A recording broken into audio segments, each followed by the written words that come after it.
Welcome back. It's time for our second best of 3 of the afternoon session. And he starts in the left side of the map. Certainly does. He's back. You know, I suck so much with this Arnold Schwarzenegger impersonation. I watched The Expendables just 2 days ago, and his accent is horrible. I hate it. The guy has been a governor in the US and he can't speak a proper English. I mean, I'm not saying that I do, but the thing is, his accent is still so strong. How is this possible? I think he likes it. It's charming. Yeah, probably. The right side of the map, we have the TSL Zerg. It is Shine. You know, when you actually watch for the first time as a German, you watch Terminator, it's all in German, synchronized. So you never realize it because he speaks English. And then you watch it for the first time in English, and you're like, what? Really? Well, I don't know. La vista, baby. Is this a I mean, I spoke German. I've talked. I've seen a lot of German people. I know you, but is this like more common in Austria to have this type of accent, or is that? Yeah, a little bit. The Austrian accent is definitely different from the German one, so that's true. And also, if you talk to someone from Austria in English, their accent will differ a lot from the German accent that you have. But it's just like, I expected him. I mean, maybe he did it even on purpose in Expendables. I don't know. He might actually have done it on purpose. But for someone who was governor in the US and lived there for how many years? I don't even know. But I expected him to speak like this perfect English this time in the movie, and he didn't.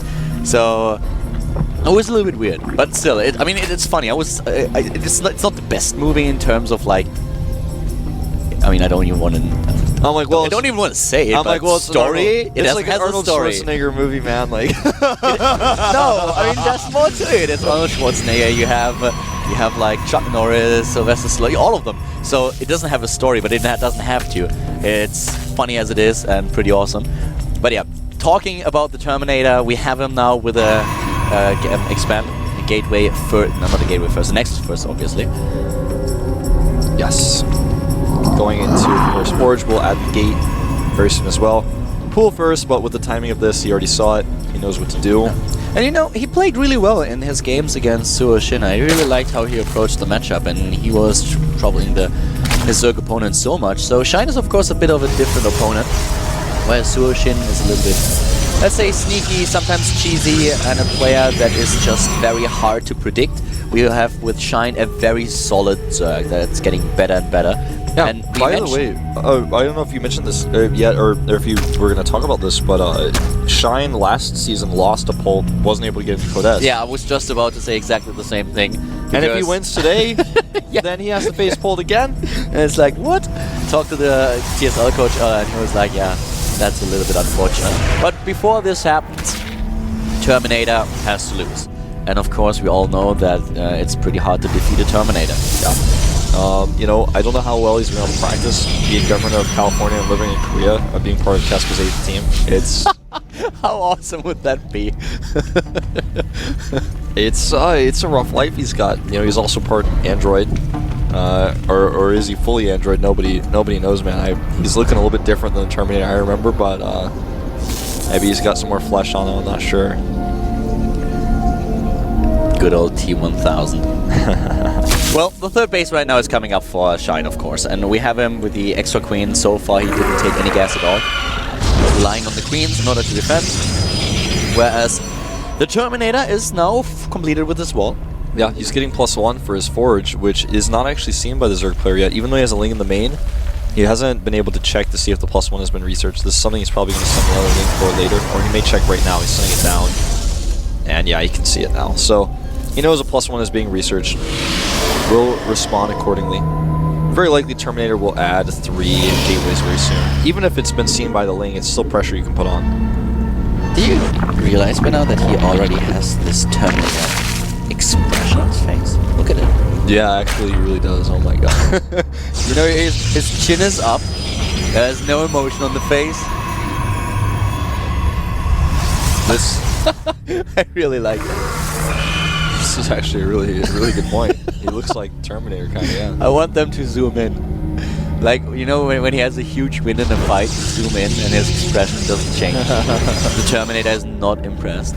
It's gonna be like one of these Idra memes, where Idra is like really happy and really sad. It just doesn't change. Have you seen the boxer boxer smile where he's like, it looks like he's frowning, but he's smiling? No, I didn't see that. Oh man, you gotta look that up. Okay. But this is actually just going to be forgave pressure followed up by a robo. The Ling is still alive, by the way. The Ling is actually the Terminator. This is like a plot twist. One hit point. It just doesn't die. There he goes. All right. He actually got down to 1 point. He was like, all right, now I've done it. There's nothing more special I can do. I could view a small victory in this battle. But look at this, we have additional gates now being built for the Terminator, and he also has the Twilight Council on his way, where we have the Warp Prism. I'm not quite sure what exactly this is going to be. It looks a little bit like a build that we've seen on Metropolis and also on Ohana, where you go for Blink Stalkers, you have the Warp Prism, you try to go in with your sentries, you block the ramp, and then you blink onto the high ground with the rest of the Stalkers. This is a pretty sick and sneaky build. If you can pull it off, it's so strong, because the idea is to posture around with the Stalkers on the low ground, force the Zerg player to have all his unit concentrated at the natural at the third base to defend, and then you just blink into the main, and the Zerg is looking at it, and he's like, oh wow, what am I going to do now? Yeah. This build is so cool when it works, man. It's so technical. It's like... there's no other build like it, where it's like you blink in and you win, or you fail and you get crushed. There's not a lot of in-between. He's putting on pressure really early with his Warp Prism, which kind of shows his hand a little bit, but doesn't necessarily mean that Shine is going to be prepared for the fall up here. And this is a cool way to kill the Overlord. He puts them in the little bowl down there so they can't be attacked by Lings. Nice big off here. Bye-bye, Observer. The pieces of the Observer that fall to the ground actually look like they're bigger than the Observer. Don't worry, guys. You don't have to drink right now. This is not creative. No. We don't play the creator drinking game. No. Actually, that game has been outlawed many times. Yeah. Since the last cast that we made, this game has been outlawed. No. This is a weird spot to drop those sentries. Get to the prism.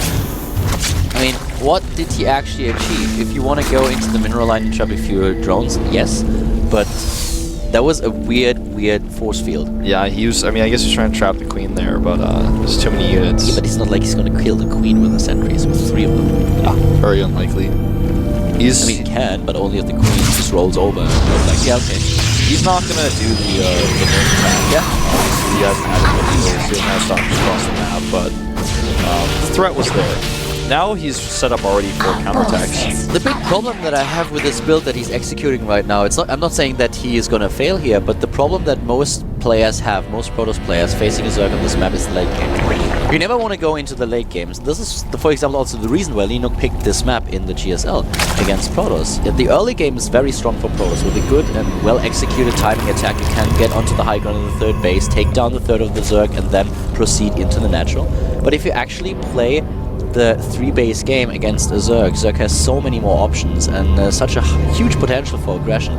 So Shine will be very comfortable at this point in time. Yeah, he's already got his infestors out.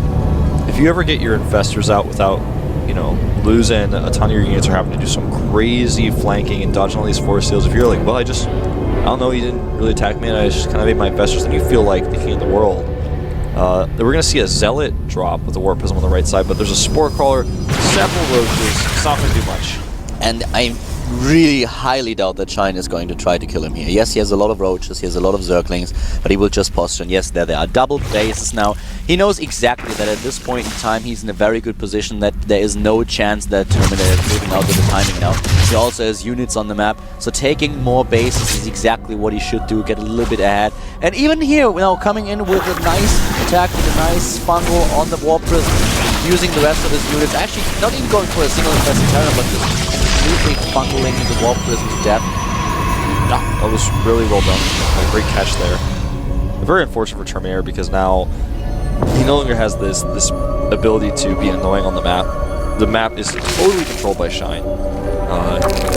He's with the 2 hatcheries. He's even got arguably more control because he's in a risky spot. Yes, some would argue with the hatchery in the middle, but it's like if you have 2 hatcheries far away from each other, you basically have one no matter what. If one dies, you still have the other one. You can't kill both hatcheries. No pro players be able to have his units spread that thin to kill both. Things are so awesome for Shine now. He's maxed out. He has his Spire shortly after the Robotics Bay will complete for Terminator, so he has the potential of actually warping in Corruptus before we will see the first Colossus. I'm not quite sure what Terminator's idea is here, but right now Shine is having a great day. He is, and there's going to be a big attack here that will not really do too much damage, but it keeps the Frost back. It takes out some of these units. Zerg is building a better bank right now. He's buying time to get those rewards out. Obviously, this is not cost efficient, but it's not supposed to be. Exactly. He buys himself some time. He buys himself also the opportunity to free up some supply for units that he wants to have later on. Gets more infestors right now, reinforces the Zerglings at first, but just pressuring, using the infestors. But this is going to be a problem. Yeah, this is a big problem. Losing the Zerglings is not an issue. Losing the Roaches is also okay, but losing the infestors is just a no-go. It's definitely not okay to lose the infestors. He did not have Burrow. Could not even try to run away that way. But all these Stalkers may go down as a result. That's going to be a pretty big win. Great force units there to save the day. The Colossus shows up. Now Terminator actually takes a lead in supply, but will he be able to walk across the map before those deadly Broodlords come out? The Greater Spire is started. Yeah, I really didn't like that Shine executed his infestors, because that's what he basically did. He moved in with the infestors and he just could not, he couldn't protect them. So now he's in a bit of a weak spot, and that's a timing for Terminator they can use, and Terminator is actually moving out, but he doesn't want to attack. He actually takes the full base. It looks like it. He's taking a pylon here. It doesn't even feel comfortable moving up that ramp, which I don't blame with those investors there, but if he doesn't take the ramp, he cannot actually fight an army that takes that forward. Now he splits his Stalkers. He's even going to get an investor and the support callers, spines, excuse me, and one overseer, so this battle's already going really well for him. Shine pulls his drones to the right side. He's not revealing the base to the top left just yet. He should just sack this forward base, get the gas at the base to the top left, because he needs gas. But this attack earlier really didn't help him, and engaging here is also not the best decision in my opinion. He has to corrupt this now, but they're a little bit late to the party. Taking down the first... Oh wow, nice micro by Terminator, saving his Colossus for another few seconds before it finally dies. Blinks in on top of the investors again, still no Burrow, and he's going to lose several here. I'm a little bit underwhelmed by Shine's decision making in this game. He was looking at a great position. He had all the advantages in the world, and he fought twice in a situation where he made himself vulnerable. And he didn't get anything out of the base in the center. He didn't get those spine crawlers up in time. This is a great attack by Terminator. Overlord's going to tank a little bit, but I think that Shine is just going to die. Terminator identified that Shine was weak after this initial attack by Shine, and then he moved out and took this timing window that I talked about earlier. And now he's just going in. There are no Broodlords. There's no chance to get Broodlords. The infestors had to kill earlier, so now he can't use Fungal against this army in order to eliminate the sentries or a few of these units, just pin them down. And everything is dying. Terminator is going to take this. Yeah, all the Overlords going down now as well. GG.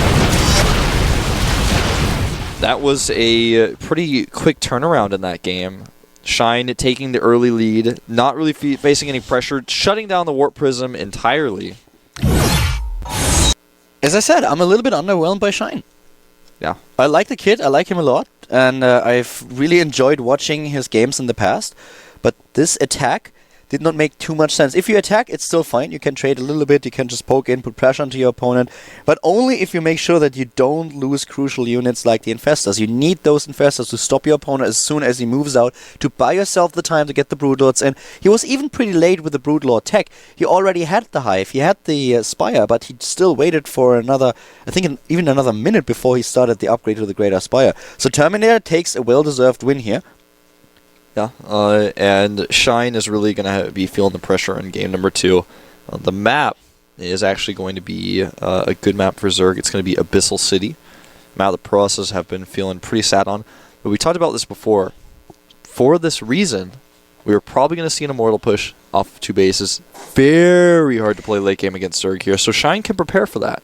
It's usually a map where Immortal Push is not as strong, but Parting executed it so well against DRG that it looked easy in GSTL. Absolutely. The map is loading now, and we are going to find out what exactly Shine has in mind for this map. We might even see Mutalisks. Yeah, Mutalisks are quite good here. And the map is loaded. Game number 2 here. Let's introduce the players. Starting to the right side of the map,